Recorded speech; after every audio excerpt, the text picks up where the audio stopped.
बघा आज आम्ही आलोय गार्डनला आणि हा माझा मुलगा आहे, तो पेरूच्या झाडावरती चढत आहे आणि तो वरती चढून पेरू काढणार आहे। तो त्याला पिकलेला पेरू दिसलेला आहे, बघा मग कसा चढतोय।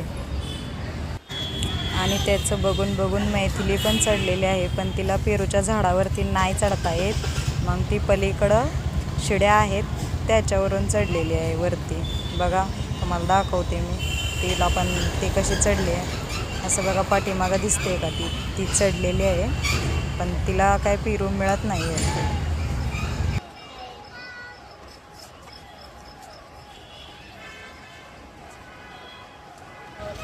बघा आदित्याला पेरू मिळालेला आहे आणि तो तोडून घेऊन आलाय, खाली उतरायला लागलाय, मस्त असा हाय करतोय।